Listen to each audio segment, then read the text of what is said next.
chose à son temps. Alléluia. Nous avons dansé, nous avons adoré. Et maintenant, nous voulons manger. Alléluia. Nous voulons écouter la parole du Seigneur. Gloire à Jésus. Et sans plus tarder, pendant que j'appelle l'homme de Dieu, le pasteur Thierry, nous allons acclamer encore plus fort pour la gloire de Dieu.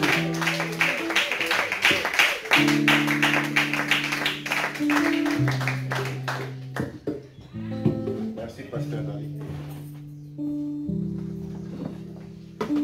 J'aimerais, les amis, si vous pouvez entonner ces cantiques que vous avez chantés tout à l'heure, ouvre les écrits des cieux pendant quelques minutes pour nous amener encore dans la présence du Seigneur avant de prendre la parole.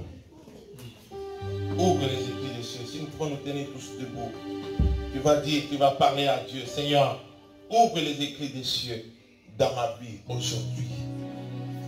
Les portes qui étaient fermées à cause de certaines lois que l'ennemi, le diable, a établies dans ma vie, même dans ma famille.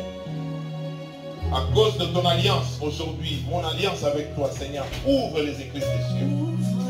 Alléluia.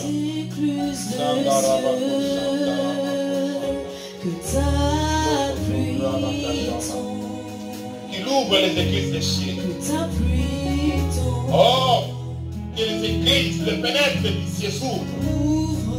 Oui, à ta faveur, ce matin, cet après-midi. Oh, Dieu de grâce, Dieu d'amour. Alléluia. Alléluia. Chantons tous ensemble. Mettons les mains à l'air pour les églises des cieux. Seigneur.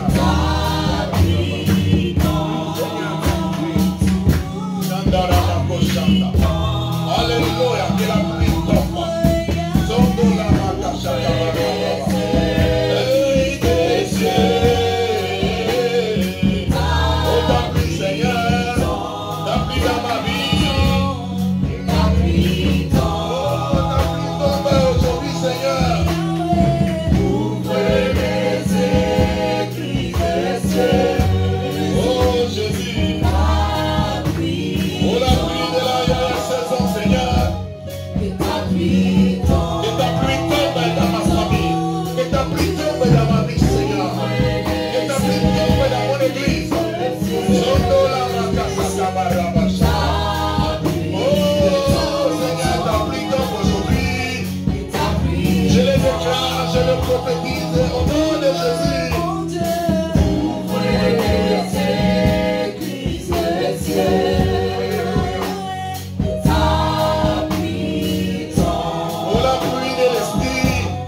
Seigneur, merci.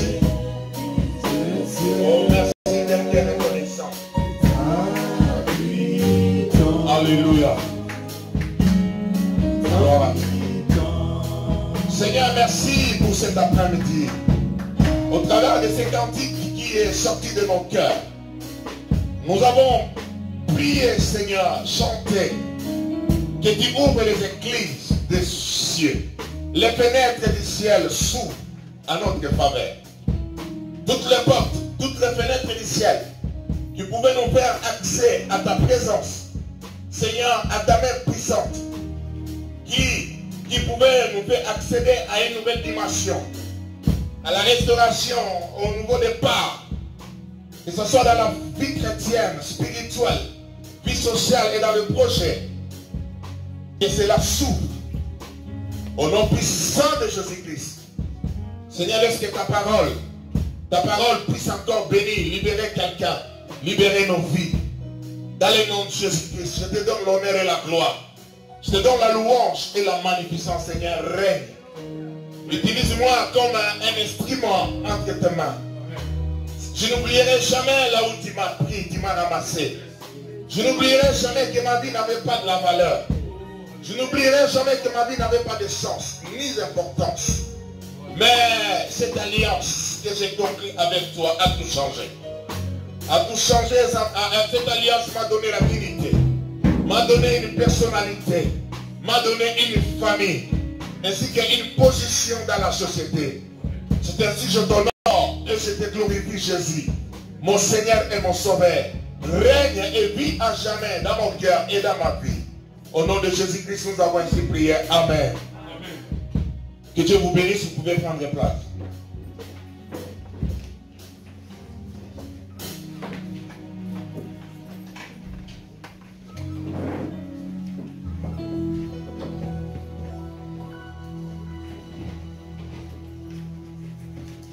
Gloire à Dieu, nous bénissons le Seigneur pour sa présence parmi nous.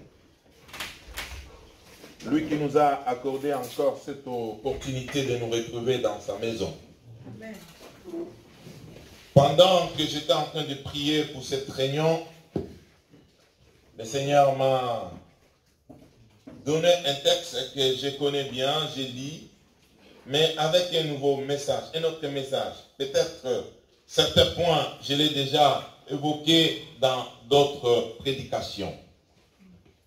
Je vous invite à lire avec moi dans l'Ancien Testament, dans le livre de Genèse, chapitre 4,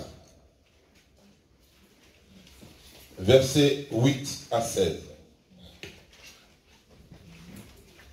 C'est ce texte qui va essayer de nous conduire pendant notre cheminement.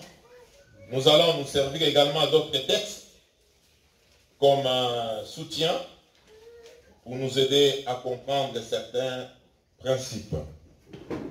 Je fais la lecture. Le verset 8 déclare: Cependant, Caïn dit à son frère Abel, allons dans les champs. Et alors qu'ils étaient dans les champs, il se jeta sur lui et les tua. L'Éternel dit à Caïn, où est ton frère Abel? Il répondit, je ne sais pas. Suis-je le gardien de mon frère? Dieu dit alors, qu'as-tu fait? Le sang de ton frère crie de la terre jusqu'à moi. Désormais, tu es maudit. Chassé loin du sol qui s'est entrouvert pour boire le sang de ton frère versé par ta main. Quand tu cultiveras le sol, il ne te donnera plus toutes ses ressources. Tu seras errant et vagabond sur la terre. Caïn dit à l'Éternel, ma peine est trop grande pour être supportée. Voici que tu me chasses aujourd'hui de cette terre. Je serai caché loin de toi. Je serai errant et vagabond sur la terre. Et toute personne qui me trouvera pour me tuer, pourra me tuer. L'Éternel lui dit, si quelqu'un tue Caïn, Caïn sera vengé cette fois. Et l'Éternel mit un signe sur Caïn, afin que ceux qui le trouveraient ne le tuent pas.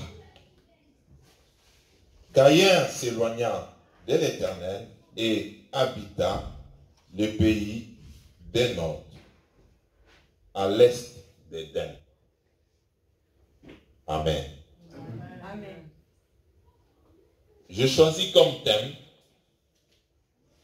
notre alliance avec Dieu est plus supérieure qu'une loi établie. Amen. Notre alliance avec Dieu est plus supérieure et plus importante, a plus d'inspiration, a plus de potentialité, a plus de richesse, a plus de pouvoir que des lois établies. Vous comprendrez avec moi, il y a deux éléments essentiels que nous pouvons définir dans ces thèmes pour nous aider à comprendre la portée de ce message. Il s'agit premièrement de l'alliance avec Dieu. Deuxièmement, de lois établies. Et entre les deux, il y a un lien de supériorité et d'infériorité. Donc, j'ai déclaré que notre alliance avec Dieu est plus supérieure que les lois établies. J'aimerais que tu puisses comprendre déjà cela. Saisir cela dans ton cœur. C'est une vérité principale pour ta foi, pour soutenir ton avenir, devant les situations difficiles, devant les combats, les complications, de tout genre. Si tu te souviens que l'alliance que tu as conclue avec Dieu est plus supérieure à toutes choses, tu es déjà plus que vainqueur. Amen. Gloire au Seigneur. Alléluia. L'alliance est un contrat. J'en ai beaucoup parlé dans mes messages, soit dans les réseaux sociaux, ici, à l'église.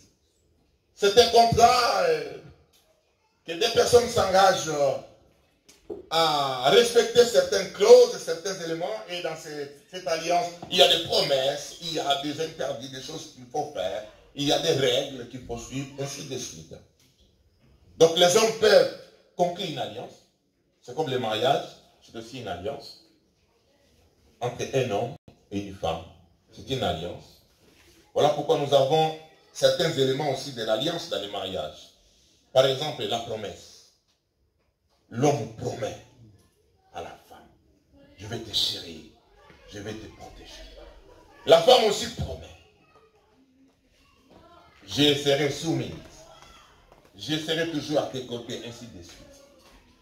Et nous avons un signe, comme le signe de l'alliance. Des fois, nous mettons les symboles, les anneaux, mais c'est accompagné par la parole qui vient du cœur. Le vrai anneau, une alliance, c'est qui vient du cœur, qui est caché là. Nous avons aussi les sacrifices, parce qu'on ne peut pas parler de l'alliance sans sacrifice. Voilà pourquoi des fois, nous, dans nos us et coutumes, comme étant des Africains, bon, dans toute culture des fois, chez nous, des fois on demande à l'homme de verser la dot. Donc, tu dois travailler, donner quelque chose comme sacrifice, c'est-à-dire les fruits peut-être de ton travail, pour sceller encore cette alliance. Et dans d'autres cultures européennes, peut-être on dit l'homme doit organiser une fête, amener les gens au restaurant. Dans la culture orientale, les Marocains, d'autres personnes en Asie, l'homme doit offrir de l'or en grande quantité à sa femme. De l'or en grande quantité. J'avais un ami, lui a dit, il avait acheté une ceinture d'or à l'occasion de la dot, comme sacrifice. Témoigne un peu l'amour. Je ferme la parenthèse. Que les amoureux disent Amen. Amen. Et ceux qui aiment l'amour disent Amen. Amen. Ceux qui veulent se marier disent Amen. Amen. Si tu aspires au fiançailles, dis Amen. Amen. Dans la Bible, nous trouvons beaucoup de personnes qui ont conclu des alliances. Comme Noé. Comme Abraham. Ils ont conclu des alliances. Et leur vie, c'était une vie d'alliance. Et de leurs alliances est sorti certaines lois. Alléluia. Certaines lois. Je donne par exemple. Et je donne un exemple entre l'alliance de Noé avec Dieu. Si vous allez lire, je crois, le verset 8, 22, il dit, tant que le ciel et la terre subsistera, les semailles et la moisson ne cesseront point. Tant qu'il y aura le chaud, tant qu'il y aura l'été. Ça, c'est une loi. Alléluia. C'est une loi, mais une loi positive, une loi bénie, une loi vraiment venant de Dieu. C'est comme ça même dans le monde des ténèbres, il y a aussi des lois, que nous appelons des lois établies. Ça aussi, nous pouvons l'appeler une loi qui est établie, mais de Dieu. Alléluia. Et cette loi a le pouvoir sur tout le monde. Celui qui ne sème pas ne doit pas manger. Ça, c'est la loi. Il dit, tant que la terre subsistera, tant qu'il y aura l'été, il y aura l'hiver, les semailles et la moisson ne cesseront pas. C'est une loi établie qui est sortie de l'alliance de Noé avec Dieu. Nous parlerons aussi d'Abraham. Mais nous, en tant qu'enfants de Dieu, comment devons-nous conclure l'alliance avec Dieu pour que cette alliance soit supérieure aux lois établies? C'est facile. Certains parmi nous l'ont déjà conclu, cette alliance. D'autres peut-être qui sont à la recherche. Ils n'ont pas encore conclu cette alliance avec Dieu, mais peut-être qu'ils ont un désir. Je voudrais aujourd'hui, frère, sœur, si tu n'as pas encore conclu cette alliance, aujourd'hui que ça soit ton jour. Que tu puisses le conclure, parce que cette alliance a des avantages. Il a des intérêts. Il a des bénéfices pour toi et pour tes descendants. C'est-à-dire, cette alliance est l'alliance du salut avec Jésus-Christ par le sang qui fut versé à la croix de Golgotha. Notre alliance avec Dieu commence par l'acte salvatrice, où l'homme écoute la parole de Dieu qui l'interpelle. Dieu le touche. Il sent son cœur touché. Il dit, ah, j'ai conduit ma vie seule. Je conduis ma vie sans Dieu. Dans le plaisir. Qu'est-ce que j'ai gagné? Voilà, aujourd'hui, je me mets devant la présence de Dieu. Je reconnais que je suis pécheur. Je reconnais que sans Dieu, je ne perds rien. Je reconnais que Jésus était mort pour moi à la croix. Je l'accepte dans ma vie et pardonne toute ma vie. Si cette déclaration, décision est sincère, là, l'alliance est scellée par le Saint-Esprit qui vient mettre un tampon. Si ta déclaration est dans ton cœur, c'est ainsi que la personne expérimente la nouvelle naissance, la régénération. Au même moment, la personne est adoptée, déclarée enfant de Dieu.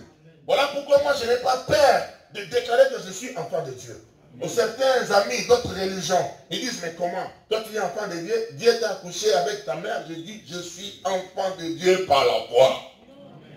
Tu ne peux pas comprendre, je suis enfant de Dieu. C'est un mystère. Ce sont les conséquences de l'alliance, mon alliance avec Dieu. Donc tu es adopté, tu es même justifié. La justification, c'est-à-dire, avant notre relation avec Dieu, je n'étais pas en règle. J'étais un pécheur, un mauvais, un bandit, un méchant. Mais du fait que je me suis humilié devant Dieu, Dieu m'a pardonné et que j'ai donné mon cœur à lui, il m'a justifié. Quand les gens me voient, ils peuvent regarder encore mon passé, c'est leur droit. Mais quand Dieu me regarde, il voit un homme nouveau. Il voit une personne nouvelle. Sauvé et racheté par le sang de Jésus-Christ. Alléluia. Et il y a aussi la communion avec Dieu. C'est-à-dire, je peux parler avec Dieu. Je peux discuter avec Dieu. Je peux exprimer mon cœur à Dieu. Je peux exprimer beaucoup de choses parce que je suis en communion avec lui. Donc, moi, je suis en Christ et Christ, il est à moi. Alléluia. Voilà pourquoi la Bible dit, si quelqu'un est en Christ, il est devenu une nouvelle créature. C'est-à-dire, pour que quelqu'un, un ennemi puisse te toucher, il doit toucher Christ d'abord. Parce que nous sommes cachés en lui. Et dans cette alliance, il y a une promesse. La Bible dit dans Jean 3,16, Dieu a tant aimé le monde. Et qu'il a donné son Fils unique. Il a donné, ça c'est un sacrifice. Afin que quiconque croit à lui, écoutez la promesse. Quiconque croit à lui ne périsse point. Ça c'est une promesse, alléluia. Qui en découle de cette alliance que nous avons conclue avec Dieu. Qu'il ait la vie éternelle. Ça dit, moi tel que je suis là, j'ai l'assurance que j'ai la vie éternelle. La mort peut venir, le corona peut frapper. Je sais qu'ici sur la terre, ce n'est qu'un pour le moment. Je suis un pèlerin. C'est ainsi que j'investis pour habiter les ciels. C'est ainsi que j'investis pour hériter le royaume de Dieu. Bien-aimé, ne passe pas ton temps à investir que sur la terre. La terre est ingrat. Un jour, la terre va t'avaler. La terre va t'avaler un jour. Si tu investis beaucoup sur la terre, tu seras déçu. Parce que notre corps, c'est déjà la terre. Notre corps peut commencer déjà à te trahir. Voilà pourquoi nous devons beaucoup investir pour le royaume des cieux, pour notre âme spirituelle qui soit sauvée, pour que nous puissions aller habiter la maison où notre Seigneur est allé nous préparer. Jésus-Christ. Alors, les lois établies, en fait, une loi c'est quoi? Une loi est une prescription établie par l'autorité, applicable à tous et définissant le droit et le devoir de chacun. Une loi établie par une autorité. Ça peut être une autorité juridique, ça peut être une autorité spirituelle, ça peut être une autorité professionnelle, ça peut être une autorité familiale. Parce que quand nous parlons de la famille, là déjà nous entrons dans un monde un peu compliqué. Alléluia. Amen. Alléluia. Amen. Parce qu'il y a des biens, il y a aussi des mauvais. Toujours ces principes. Même au travail, il y a des lois. J'ai prêché ce matin aux amis de Paris. Vous savez, dans une entreprise, ou surtout là où j'ai travaillé il y a je crois 3 mois, à Nestlé, à Boué. C'est vers, je dépasse Paris là. C'est une place où la propriété, c'est la première réglementation. Quand tu arrives, tu ne peux pas entrer à l'usine à cause de l'hygiène. Parce que là, ils fabriquent les laits des enfants. Tu ne peux pas entrer avec tes habits. Tu ne peux pas entrer avec tes chaussures. Tu laisses tes habits au niveau des vestiaires. Tu mets un charlotte sur la tête. Tu as des gants. Tu as des blouses blanches. Tu as comment on appelle ça, des claquettes pour l'entreprise. Et c'est contrôlé. Donc, une fois que tu ne respectes pas cette réglementation, tu es exposé aux sanctions. Tu risques même d'être viré. Pourquoi? Parce que tu peux apporter le virus. Tu apportes une maladie quelque part là-bas. Un seul enfant qui est affecté, ça passe à la télévision. L'entreprise est fermée et il perd beaucoup d'argent à cause de toi. C'est pareil même sur le plan spirituel. Il y a des lois établies. Il y a des lois qui sont établies, que nous avons trouvées. Et ces lois des fois sont opposables à tous. Tu es appelé à les respecter. Ils sont liés par les droits et les devoirs. La Bible nous dit, dans le livre des Romains, chapitre 8, verset 2. En effet, la loi de l'esprit de vie en Jésus-Christ m'a affranchi de la loi du péché et de la mort. Amen. Il y a la loi de la mort qui existe. Et il y a la loi du péché qui existe. Cette loi de la mort qui bloque la vie des gens. Cette loi du péché qui pousse les gens à la prostitution. Aux messes très légères. Qui pousse les gens au banditisme, à la méchanceté. Mais toi et moi, qui avons conclu l'alliance avec Dieu, nous sommes affranchis de toutes ces choses. La loi de l'esprit de vie de Christ m'a affranchi. Je vous ai donné également les jours passés. J'avais prêché ici sur Moïse. Mais laissez-moi épingler encore cet élément qui revient. Moïse, il vient dans le monde, il va trouver déjà une loi qui est établie. Moïse innocent, il n'a rien fait du mal. Des fois tu souffres, tu es bloqué dans la vie, tu n'as rien fait du mal. Tu n'as pas péché, tu penses que tu n'as pas péché. Mais tu es bloqué à cause d'une loi qui était établie par nos anciens. Au niveau même des familles, même au niveau, écoutez, je peux aller loin, même au niveau professionnel. Parce que certaines entreprises sont construites, ils ont existé sur base du sang. Celui qui a commencé, il a conclu l'alliance avec son Dieu.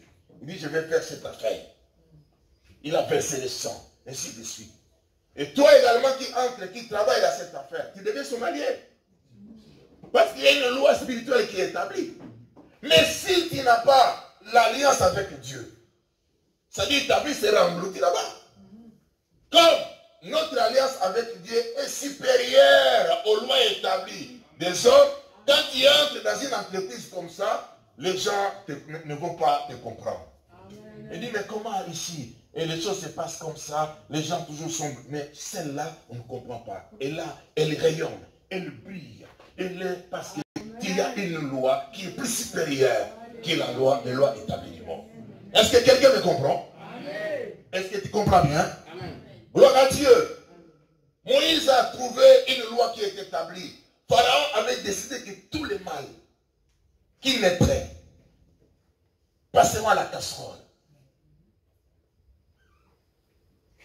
Et la Bible dit qu'il y avait une femme, donc la maman de Moïse.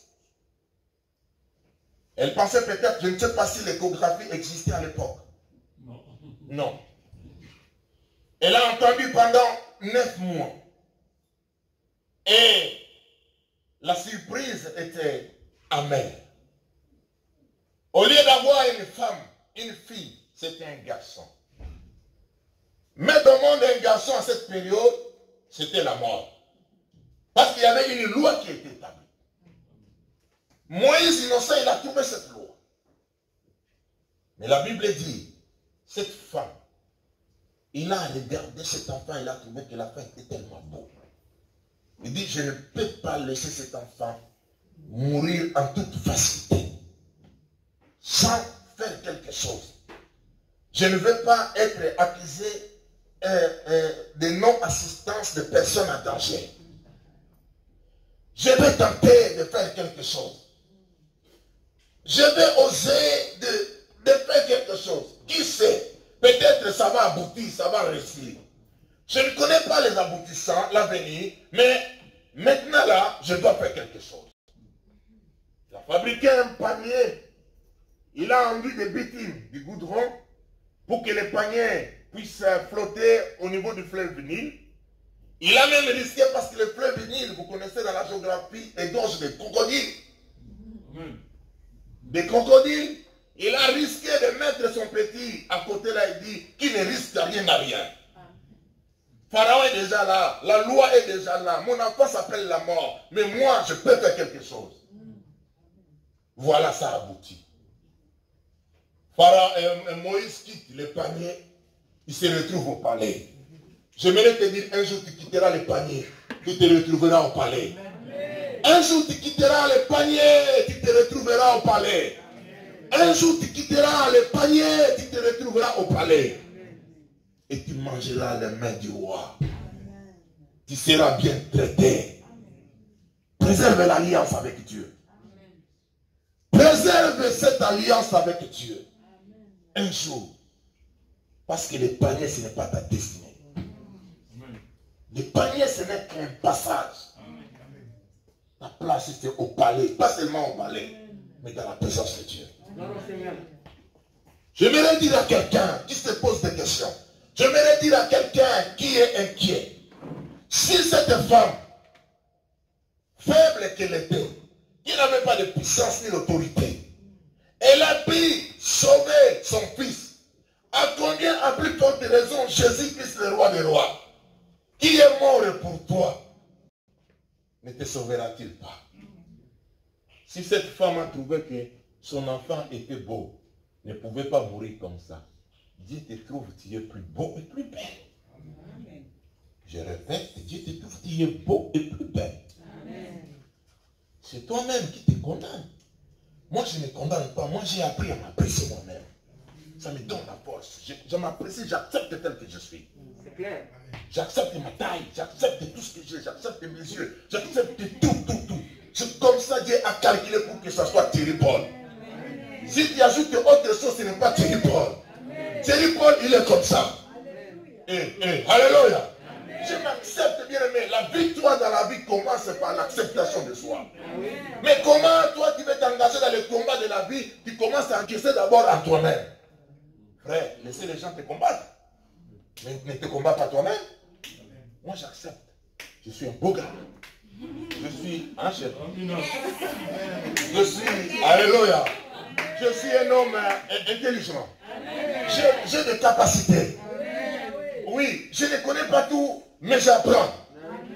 Quand je vais apprendre, je peux aller encore plus loin.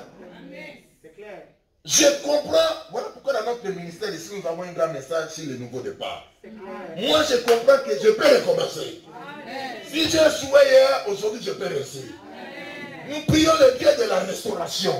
Ici, c'est lui qui est capable de restaurer la vie de quelqu'un. Il restaure la vie spirituelle, il restaure les mariages, il restaure le travail, il restaure les équipes. C'est le Dieu que nous prions dans cette église. Alléluia. Gloire au Seigneur. Le panier circule encore. Ah oui, ça va circuler, frère. Ton tour arrivera, frère.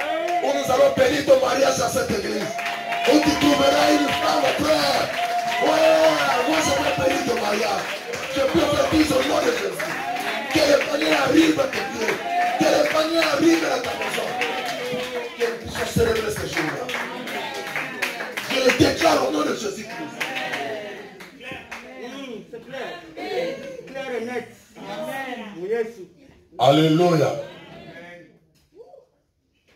N'hésite pas, frère. Tu vois quelqu'un, il est belle, vas-y. Alléluia. Sois comme papa d'Ersi, il n'est pas là. Ce frère, lui, il m'a... Ah non, lui. Il m'a touché, ce frère-là. Il est... Quel courage, très courageux.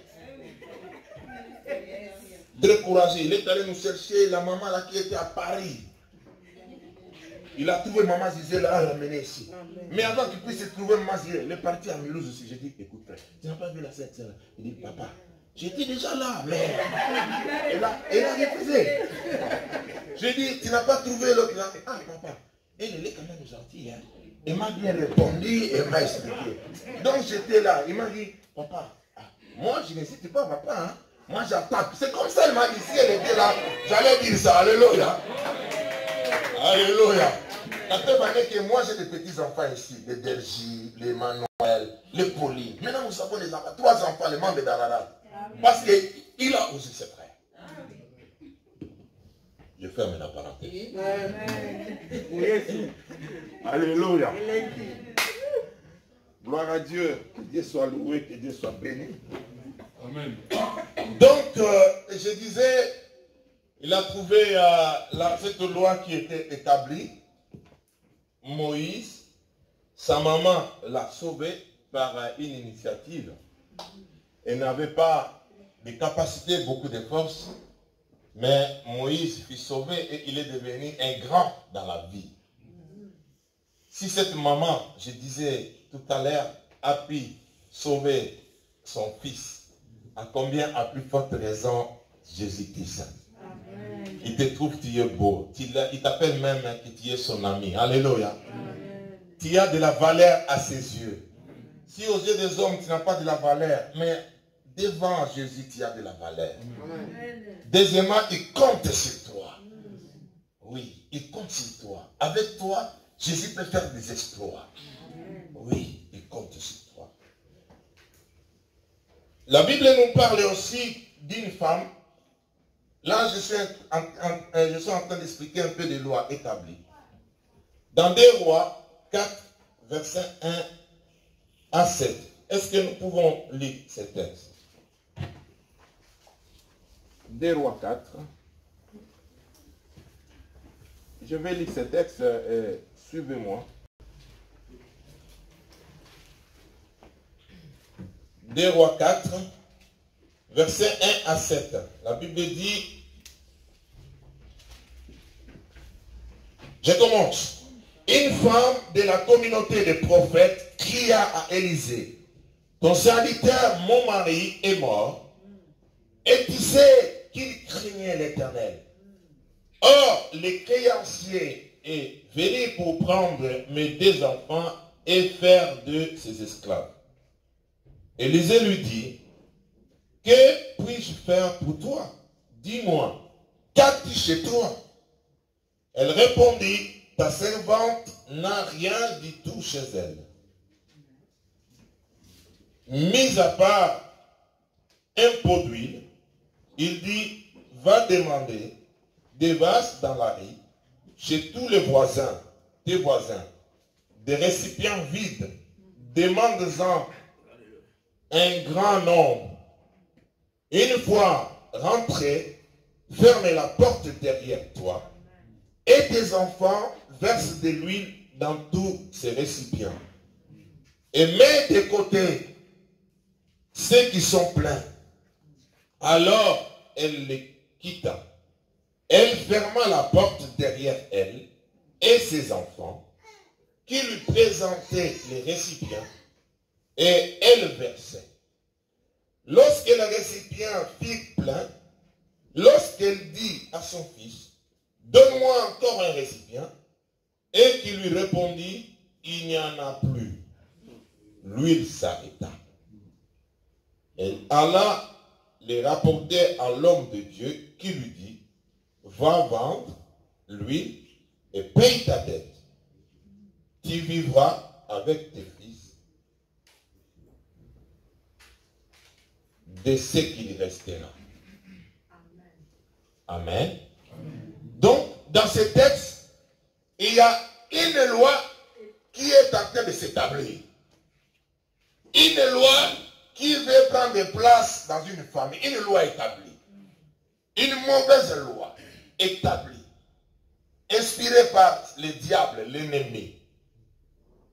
Qui veut prendre place. J'essaie d'expliquer quelques éléments dans ce texte. On nous parle d'un homme, un homme, une femme qui est en difficulté. Excusez-moi. Quelle est sa difficulté? Elle est restée veuve, son mari est mort. Il est resté qu'avec 2 enfants.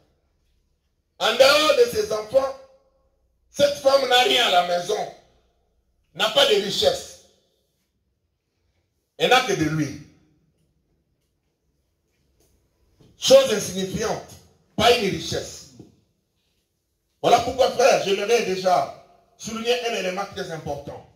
Il ne faut pas penser toujours que notre délivrance, il ne faut pas penser toujours qu'il y a un micro, s'il vous plaît.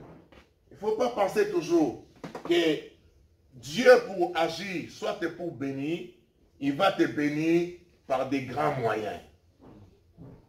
Non, le mystère de Dieu n'est pas comme ça. Dieu commence toujours petit. Même moi, tel que je suis là. Quand j'ai commencé la vie, j'étais dans le ventre de ma mère. Quand je suis né, je ne sais pas, je pesais combien de kilos. Et je mesurais quelle taille. Donc, le mystère de Dieu consiste à commencer petit pour devenir grand. Amen.